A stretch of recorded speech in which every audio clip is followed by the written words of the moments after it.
যিসকল সদস্য বাকী চেনফাৰ আছিলে তেওঁলোকে কৈছে যে বহুতে কৈ আছে এতিয়ালৈ একো মানে আমি একো উত্তৰ কেলে নাই দিয়া গতিকে মই ভাবোঁ যে প্ৰতিটো কথা বা প্ৰতিটো যেতিয়া কিবা এটা আলোচনাত ভুল বুজাবুজি হয় সেইটোৰ প্ৰতিৰূপ খং বা আৱেগেৰে কেতিয়াও সিদ্ধান্ত ল'ব নালাগে গতিকে তেওঁলোকে খং বা আৱেগেৰে হৈ পেলাই যিখিনি কৰিলে বা যিখিনি প্ৰতিৰূপ দেখুৱালে মই নাভাবোঁ যে সেইটো ময়ো একেধৰণেই কৰোঁ গতিকে কালিৰ পৰা যথেষ্টখিনি মই চালোঁ যিহেতু সংবাদ মাধ্যমত এতিয়ালৈকে কথাখিনি প্ৰচাৰ হৈছেই আৰু মই তেখেতৰ লগত ব্যক্তিগতভাৱে কথাখিনি পতাটোহে মই বিচাৰিছিলোঁ আগতে আমি আলোচনা যদি এটা হ'লহেঁতেন হয়তো চাগে ইমানখিনিলৈকে কথাখিনি আগ নাবাঢ়িলে হয় তেওঁলোকে যিহেতু এইটোৱে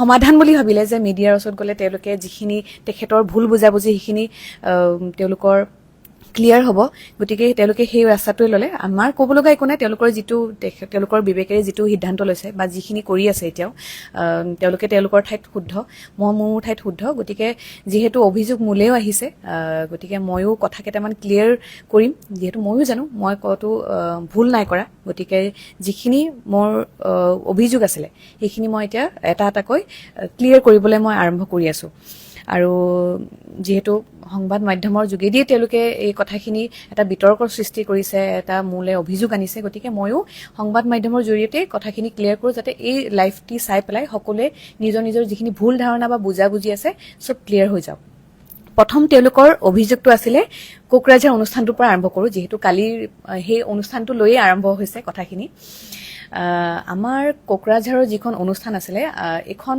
মঞ্চৰ নাছিলে প্ৰথম কথা মই ক্লিয়াৰ কৰি দিওঁ এইখন মঞ্চৰ অনুষ্ঠান নাছিলে এখন ঘৰৰ চোতালত সাধাৰণভাৱে ৰঙালী বিহু উদযাপনৰ বাবে আয়োজন কৰা এখন সৰু অনুষ্ঠান ঘৰুৱা এখন অনুষ্ঠান ঘৰৰ চোতালত কৰা এখন অনুষ্ঠান সেই অনুষ্ঠানখন আমি যেতিয়া তেওঁলোকলৈ প্ৰস্তাৱ গৈছিলে আমাৰ ফালৰ যেতিয়া চেনফা জেং বিহু দলৰ প্ৰস্তাৱটি গৈছিলে তেওঁলোকলৈ তেতিয়া তেওঁলোকে সেই সময়ত 16 তাৰিখ প্ৰথম ডেটটো দিছিলে প্ৰথম কথা তাৰ পাছত 16 তাৰিখৰ ডেটটো গৈ পেলাই আমাৰ 20 তাৰিখ পৰিছে 20 তাৰিখৰ পিছত তেওঁলোকৰ কিবা এটা অসুবিধাৰ বাবে আকৌ 22 তাৰিখ পৰিছে আকৌ লাষ্ট আমাৰ 19 তাৰিখলৈ আমি সকলোৱে জানো যে আমাৰ 22 তাৰিখে কোকৰাঝাৰত অনুষ্ঠান আছে গতিকে 20 তাৰিখে বা 19 তাৰিখে ৰাতি যেতিয়া আমি তেখেতৰ অনুষ্ঠানটোৰ বিষয়ে মানে যেতিয়া আমি তাতে গৈ ক'ত কেনেকৈ ফ্ৰেছ হ'ম বা থাকিম বা ৰেডি হ'ম বুলি কথা আমাৰ ফালৰ পৰা আমাৰ যিজন ব্যৱস্থাপক তেওঁলোকলৈ ফোন কৰিছিলে তেওঁলোকলৈ যেতিয়া ফোন আহিলে তেওঁলোকক যেতিয়া ফোন মানে সুধিবলৈ ফোন কৰিছিলে তেখেতে তেতিয়াহে জনালে যে 22 তাৰিখৰ অনুষ্ঠানখন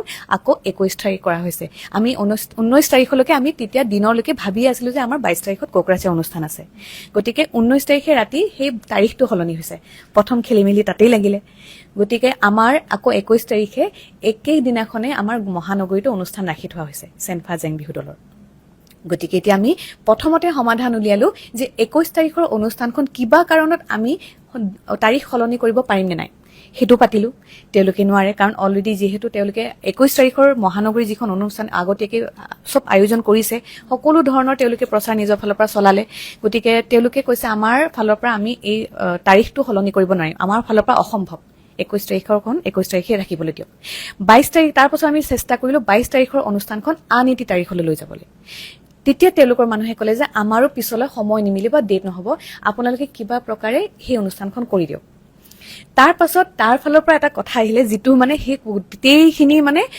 এটা কি কওঁ এই বিতৰ্কৰ পৰা আৰম্ভ কৰিবলৈ ধৰি মানে এই বিতৰ্কৰ আৰম্ভণি হ'ল মানে কেনেকৈ এই ঘটনাটো হ'ল মই কওঁ তেওঁলোকৰ ফালৰ পৰা কথাটো ক'লে যে আপোনালোকৰ অনুষ্ঠানখন চাগে 2 ঘণ্টাৰ হ'ব তেতিয়া ব্যৱস্থাপকজনে একেবাৰে চিন্তাত পৰি গ'ল দুধুৰ মধুৰ হৈ গ'ল যে আমাৰ অনুষ্ঠানখন দাদা মাত্ৰ 15 মিনিটৰ যেহেতু সকলোৱে আমি যিমান কেইখন অনুষ্ঠানত কৰি গৈছো সকলোৱে জানে জেং বিহু বা যিকোনো জেং বিহু দলৰ অনুষ্ঠান এখন 15 মিনিট বা 20 মিনিটৰ থাকে যেহেতু আমি নতুন আমি শিকি যিমানখিনি আমি পাৰিছো আমাৰ গোটেই প্ৰথমৰ পৰা শেষলৈকে যিমানখিনি আমি পাৰিছো জেং বিহুৰ জোৰা নাম লগাই আমাৰ সময় সীমাখিনি আমাৰ মিলিছিলে 15 মিনিট তাৰপিছত আমি কিবাকে আকৌ শেষলৈ অকমান দুটামান গান ভৰাই 17-18 মিনিটৰ ৰাখিছিলো তাতকৈ আমি এক্সটেণ্ড কৰিব নোৱাৰিলো যিহেতু আখৰাত সকলোৱে উপস্থিত নাথাকে আৰু আমি 1 তাৰিখৰ পৰা 10 তাৰিখ 12 তাৰিখলৈকে যিমানখিনি আখৰা কৰিছো সদায় কোনোবা 5জনী 6জনী তেনেকৈ এবচেণ্ট থাকে গতিকে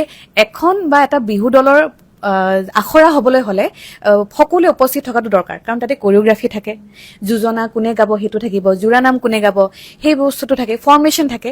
গতিকে আমি কোনো দিনে এদিনো তেনেকুৱা সুবিধা নাপালো। লাষ্টৰ শেষৰ যেতিয়া আমাৰ 14 তাৰিখে প্ৰথম অনুষ্ঠান আছিলে, সেই অনুষ্ঠানৰ আগদিনাখনহে আমি এদিন কিবা প্ৰকাৰে এদিনহে তেতিয়া সকলোৱে উপস্থিত হৈছো। তথাপিও তাৰ মাজত আমি সময় দিয়া হৈছিলে 10 বজাত, সেইদিনাখনি গোটেইখিনি আহিব বুলি, কিন্তু 1 বজাত আহি পাইছেহি। আমি এতিয়া বাৰু সেইবোৰ সময় সকলোৰে কাম থাকে, সেইটো বাৰু ক'বলৈ নাযাওঁ। গতিকে কিবা প্ৰকাৰে আমি এদিনহে সকলোৱে প্ৰতিগৰাকী 17 জনী বা 18 জনীলৈকে আমি একগোট হলো। এতিয়া কথাটো হ'ল, আমি যদি এটা 15 মিনিটৰ অনুষ্ঠান আমি যে 2 ঘণ্টালৈ কৰিবলৈ যাম, তাতে যথেষ্টখিনি প্ৰব্লেমৰ সৃষ্টি হ'ব। যোজনা নাম আকৌ আমি মিলাব লাগিব, কাৰণ ভুল শুদ্ধৰো কথা আছে। আমি আকৌ মানে এই যোজনা কোনোবাই দিলে আমি সেইটো যোজনা ললো, কিবা প্ৰকাৰে যদি আমি আকৌ বেলেগৰ পৰা শুনিব লগা হয় যে এইটো যোজনা জেং বিহু নহয়, তাতেও কথা আহে। কাৰণ মানুহে আঙুলীয়া বোলে ভুল ত্ৰুটি দেখুৱাবলৈতো মানুহে ধৰক আমাক সুবিধা এটা, কাৰণ আমি যিহেতু কি ক'ম জড়িত থকা আৰু মানে কি আৰু এজনে সাংস্কৃতিক দিশৰ ন। গতিকে আমি যদি সেই মানে পাৰ্টিকুলাৰ সেই পাৰ্টটো যদি আমি অধ্যয়ন নকৰাকৈ যদি কিবা এটা কামত আগবাঢ়িবলৈ যাওঁ, এইটো যথেষ্টখিনি আমাৰ বাবে সন্মুখীনৰ অৱস্থা মানে সমস্যাৰ সৃষ্টি হ'ব। গতিকে আমি কি কৰিলো, আমি তেওঁলোকক কনভিন্স কৰালো যে আমাৰ কোনো প্ৰকাৰে 2 ঘণ্টা অনুষ্ঠান নহ'ব। তাৰ পাছত তেওঁলোকে কৰিলে আপোনালোকে 1.5 ঘণ্টা হ'লেও কৰক। আমি তাৰ পাছতে তেওঁলোকক বহুত বুজাবলৈ চেষ্টা কৰিলো যে আমি 1.5 ঘণ্টাৰ অনুষ্ঠান কৰিব নোৱাৰিম। আপুনি কিবা প্ৰকাৰে সেই 15 মিনিটৰ পৰা 20 মিনিট আমি কিবা প্ৰকাৰে আমি লাহে লাহে গাই মেলি হ'লেও 20 মিনিটলৈ লৈ যাম, কিন্তু তাতকৈ আমি দেৰিকৈ নোৱাৰিম। আৰু বিশেষকৈ 21 তাৰিখে আমি কেতিয়াও প্ৰগ্ৰেমটো কেনচেল কৰিব নোৱাৰোৱে, কাৰণ মহানগৰীত সকলোবোৰ 21 তাৰিখে ৰৈয়ে আছিলে। গতিকে তাৰ পাছত তেওঁলোকে ক'লে যে আমাক একদম মিনিমাম হ'লেও আমাক 1 ঘণ্টাৰ অনুষ্ঠান এটা দিয়ক। গতিকে তেখেতে যেতিয়া শেষলৈকে সেই 1 ঘণ্টালৈ আনিলে, তাৰ পাছত তেওঁলোকে আৰু কৈছে আমি তাতকৈ আমি কম সময় অনুষ্ঠান দিব নোৱাৰিম, কাৰণ আমি বেলেগ অনুষ্ঠান তেনেকে ৰখাই নাছিলো। গতিকে সেইটো কোৱাৰ পাছত মই আৰু লগত আমাৰ ব্যৱস্থাপকজনীৰ লগত আমি আলোচনাত বহিলো যে কি কৰা যায়। যিহেতু 21 তাৰিখৰ অনুষ্ঠানখন কেনচেল কৰা নহয়, আৰু 22 তাৰিখৰ অনুষ্ঠানখনো তেওঁলোকে 21 তাৰিখৰ পৰা 21 তাৰিখেই কৰিব। গতিকে মই মোৰ ফালৰ পৰা তেওঁলোকক এটা মই প্ৰস্তাৱ দিলো, মানে আমাৰ কোকৰাঝাৰৰ কমিটিত, যে যদি 1 ঘণ্টাৰ অনুষ্ঠান আপোনালোকে বিচাৰিছে, তেন্তে আমি বেলেগ এটা দল পঠিয়ালে হ'বনে আপোনালৈ? তেওঁলোকে কৈছে হ'ব। কি ধৰণৰ নৃত্য হ'ব? কৈছে আমি কৈছো তাতে বিভিন্ন জনজাতিৰ ডান্স থাকিব, আপোনালোকে 1 ঘণ্টাতকৈ বেছিও পাব, সেইটো ক'ব পাৰিম, কিন্তু 1 ঘণ্টাতকৈ কম নহয়। তেওঁলোকে হ'ব বুলি ক'লে।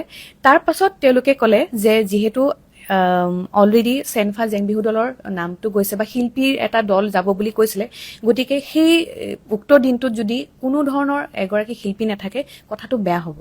গতিকে তেনেকুৱা ধৰণৰ কিবা এটা আপোনালোকৰ ফালৰ পৰা সমাধান দিয়ক, যাতে আমিও বিপদত নপৰো, আপোনালোকেও বিপদত নপৰে। তাৰ পাছত ভাবা হ'ল যে 21 তাৰিখে অনুষ্ঠানখনটো কোনো প্ৰকাৰে কেনচেল কৰিব নোৱাৰে। গতিকে সেইদিনা 21 তাৰিখে অনুষ্ঠান কৰিব লাগিব, আপুনি 21 তাৰিখে কোকৰাঝাৰটো মিলাব লাগিব। তেতিয়া মই প্ৰতি বছৰে যোৱা 3 বছৰৰ পৰা এটি দলৰ লগত প্ৰতি বছৰে বিহু অনুষ্ঠান কৰো।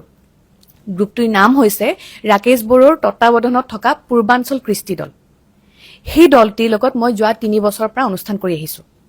তেতিয়া আমাৰ অনুষ্ঠানখনৰ ডিউৰেশ্যন থাকে 45 মিনিট, 45 মিনিটৰ পৰা 50 মিনিটৰ। মই যেতিয়া সেই দলটিৰ কথা কৈছিলো, তাৰ পাছত তেওঁলোকে যিহেতু মোৰ আখৰা কৰি আছিলো, মোৰ অহা 25 তাৰিখ লখিমপুৰত অনুষ্ঠান আছে, 26 তাৰিখে অনুষ্ঠান আছে, 27 তাৰিখে অনুষ্ঠান আছে মোৰ নিজাববীয়াকৈ।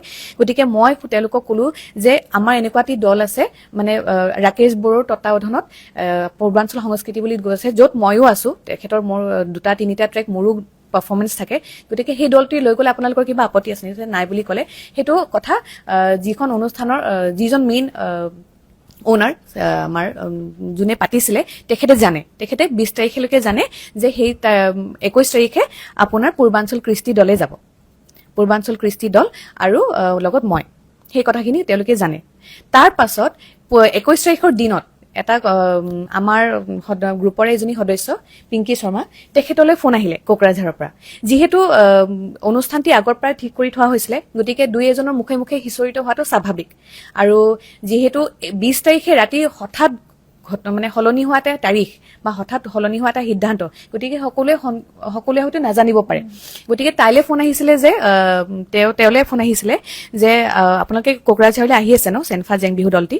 তেতিয়া বায়ে কৈছিলে নাই, কাৰণ আমাৰতো অনুষ্ঠানটো আমি আৰু মই গ্ৰুপত সেইটো বস্তু কৈ দিছো দেই, সেইটো বস্তু কৈ দিছো যে আমাৰ 1.5 ঘণ্টা অনুষ্ঠান এটা বিচাৰিছিলে, গতিকে 1.5 ঘণ্টা অনুষ্ঠান আমাৰ যিহেতু কৰা নহ'ব, আমাৰ আখৰাৰ অভাৱ, কাৰণ আমাৰ 20 তাৰিখে আখৰা আমি দিয়া কথা আছিলে, গতিকে কোনো নোৱাৰিলে সেইদিনা চেষ্টা কৰিছিলো, কোনো আখৰাত মিলাবই নোৱাৰিলে, গতিকে যিহেতু 1.5 ঘণ্টা এটা অনুষ্ঠান, গতিকে সেই অনুষ্ঠানটো অসুবিধা হ'ব বাবে আমি বস্তুটো কেনচেল কৰি দিয়া হ'ল, সেই বস্তুটো আগতীয়াকৈ জনাই দিছো।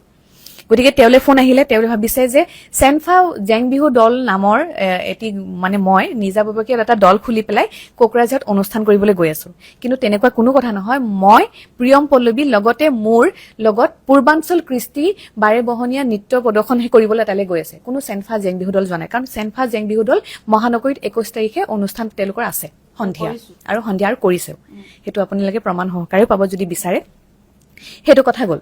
এতিয়া কথাটো হ'ল, আমাৰ গ্ৰুপটোত হৈছে প্ৰতিগৰাকী এগৰাকী শিল্পী, প্ৰতিজনৰে এজন নিজাববীয়াকৈ বিহুত অনুষ্ঠান থাকে, আৰু মই প্ৰথমতেই স্পষ্টভাৱে কৈ দিয়া হৈছে যে কাৰোবাৰ যদি ব্যক্তিগত অনুষ্ঠান কাৰোবাৰ তাৰিখত পৰে, যদি সেই একেটা ডেটতে যদি চেনফা জেং বিহু দলৰ আছে, তেন্তে আপোনালোকে একদম ব্যক্তিগত অনুষ্ঠানকেইটা আগে নিজে কৰিব, কাৰণ যিহেতু সকলোৱে নিজৰ নিজৰ এটা ব্যক্তিগত কথাও থাকে, গতিকে সেইখিনি বস্তু ক্লিয়াৰ কৰিছো। তাত কাৰো ব্যক্তিগতভাৱে মাত মাতিবলৈ আমাৰ কাৰো অধিকাৰ নাই।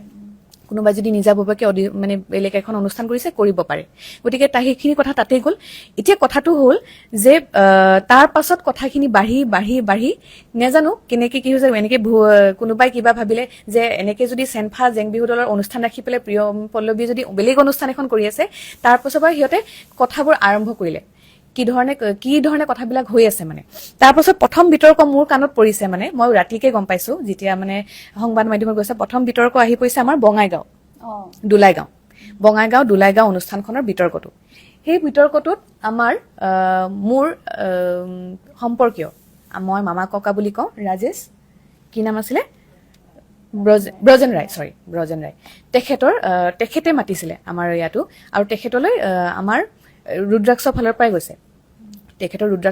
গৈছে, কথা বতৰা যিহেতু তেনেকৈ পতা হৈছিলে, ৰুদ্ৰাক্ষৰ ফালৰ পৰা তেখেতলৈ অনুষ্ঠানটি গৈছে।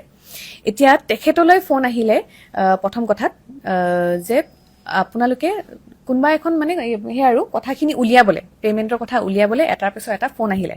তো প্ৰথম অভিযোগটো আহিলে যে বঙাইগাঁও পেণ্ডেলখনত 1 লাখ টকা 1 লাখ টকা লোৱা হৈছে, 1,40,000 নে 1.5 লাখ টকাত বুকিং হৈছে বুলি কৈছে। 1 লাখ টকাত, অ'কে। 1 লাখ তেখেতে ফোন কলটোত মানে যিটো শুনিছো, আৰু তেখেতে কৈছে যে আপোনালোকৰ পৰা কিমান ল'লে, বোলে 40,000 টকা। তাৰপিছত তেখেতক আৰু বাৰে বাৰে সোধা হ'ল, নহয় আমি মানে অনুষ্ঠান এটিৰ বাবে আমি যোগাযোগ কৰিব বিচাৰিছো, কিমান লৈছে। তেতিয়া তেখেতে ভাবিলে যে যিহেতু আমি আচলতে ফূৰ্তি কৰিম বুলি কৈছিলো, ইয়াত কোনো পইচাৰ কথা তেনেকে নাছিল, আমি য'ত যেনেকে পাৰি, কিন্তু কিছুমান বস্তু মিলাবলগীয়া হয় যেতিয়া আমি দূৰলৈ যাওঁ হয়তো। তাৰপিছত তেখেতে ভাবিলে যে আমাৰ ভাল হওক, মানে ভাবিলে যে ক'ৰবাত যদি তেওঁলোকে যে কোনোবাই দিব যদি পাৰে, মানে সেইটো মানে মাননি, তেতিয়াহ'লে সেইবাবে তেখেতে সেই মানে মাননিটোৰ কথা ক'লে, 1 লাখ টকাৰ কথাটো ক'লে। তাৰপিছত মোক যেতিয়া সেই কথাটো আহিছিলে, মোক সুধিছিলে আমাৰ সদস্য কিছুমানে, তেতিয়া মই ডাইৰেক্টলি সুধিছিলো ন প্ৰিয়মকো আৰু কল্যাণীকো, তাৰপিছত ক'লে নহয় বাই কথাটো এনেকুৱা, গতিকে মোৰ ক্লিয়াৰ হৈ গ'লো। আৰু সেই বস্তুটোৱে হৈছে আচলতে, সেই 1 লাখ টকা নহয়, মানে বস্তুটো তেনেকে আৰম্ভণি হৈছিলে, আৰু এইটো গোটেইখিনি বস্তু ভুল বুজাবুজি। মই মানে নিউজটোতো চোৱা নাই, কালি যিটো নিউজ হৈছিলে, তেখেতে তাতে ফোন কলত কৰিছে, সেই মানুহজনৰ মই মানসিক পৰিস্থিতি বা মানসিক যিটো তেখেতৰ কোৱাৰ উদ্দেশ্যটো মই আপোনালোকক ক্লিয়াৰলি বুজাই দিম। আপোনাক মই এতিয়া ফোন কলতো লগাই দিম, এনেকুৱা নাভাবিব যে তেখেতক মই বুজাই মেলি কৈছো। তেখেতে এজন সহজ সৰল মানুহ, ব্ৰজেন ৰায়, তেখেতক মই আপোনাৰ এতিয়া লাইভত প্ৰমাণ হিচাপে আমি কিমান এমাউণ্টত গৈছো সেইখিনি আপোনাক মই ফোন কলতে এতিয়া মই আপোনাক প্ৰমাণ সহকাৰে দিম। তেখেতৰ কথাটো হ'ল, আমি খুব কম এমাউণ্টত বঙাইগাঁৱলৈ গৈছো, যিহেতু আমাৰ 17 তাৰিখে আৰু 18 তাৰিখে দুখন অনুষ্ঠান ৰখা হৈছে। এতিয়া কথাটো হ'ল, আমি যেতিয়া ক'ৰবাত এখন অনুষ্ঠান কৰিবলৈ যাম, আমি তাতে অকণমান বাজেটটো বেছি কম, কাৰণ আমাৰ যিহেতু এখন ঠাইত অকল এখনেই অনুষ্ঠান আছে। আমাৰ মানসিক স্থিতিটো হ'ল কথা মানে বস্তুটো, আমাৰ মটিভটো হ'ল সেইটো, যিহেতু আমাৰ 17 তাৰিখে দিনতো অনুষ্ঠান আছে, সেইকাৰণে আমি 17 তাৰিখে ৰাতিও অনুষ্ঠানখন পাইছো। সেইবাবে আমি বাজেটটো সেই হিচাপে কমাই লৈছো, তেওঁলোকৰো বাজেট নাছিলে, গতিকে যিটো বাজেটত আমি কথা পাতিছো সেইটো বাজেট ঠিক হৈছে। এতিয়া তেখেতলৈ যেতিয়া ফোন আহিছে মানে বেছি মানুহজন এয়া চক্ৰতে পৰিলে আৰু চক্ৰবিহুতে পৰিলে তেখেতলৈ ফোন আহি তেখেতৰ কমিটি মেম্বাৰ হিচাপে ফোন আহিছে তেখেতলৈ প্ৰথম কথা তেখেতক সুধিছে আপোনাৰ তাত যে দল এটা গৈছিলে জেং বিহু দল আমি বিচাৰিছিলো এনে কিমান দিছিলে বাৰু তেতিয়া তেখেতৰ মনত কি আহিছে মানে এতিয়া তেখেতৰ বাৰু নিজে ক'বই মই আপোনাক ক'লো তেখেতে নিজে কৈছিলে যে আমি তোমালোকক গুৱাহাটীৰ পৰা ইমান কম এমাউণ্টত মাতিছো কিন্তু আমি নিবিচাৰো যে তোমালোকে অন্য ঠাইতো সেই কম এমাউণ্টতে কৰা সেইবাবে আমাৰ সুবিধাৰ বাবে গোটেইকেইজন শিল্পীয়ে যাতে মাননি ভালকে পায় বেছিকে পায় যাতে আমাৰ অনুষ্ঠান কাৰণ তেওঁৰ অনুষ্ঠানটোৰ পৰাইতো বিচাৰিছে গতিকে তেওঁৰ আমাৰ ভালৰ বাবে 1 লাখ টকা কৈছিলে যিটো বস্তু নহয় যিটো বস্তু তেখেতে আমাক 1 লাখ দিয়া নাই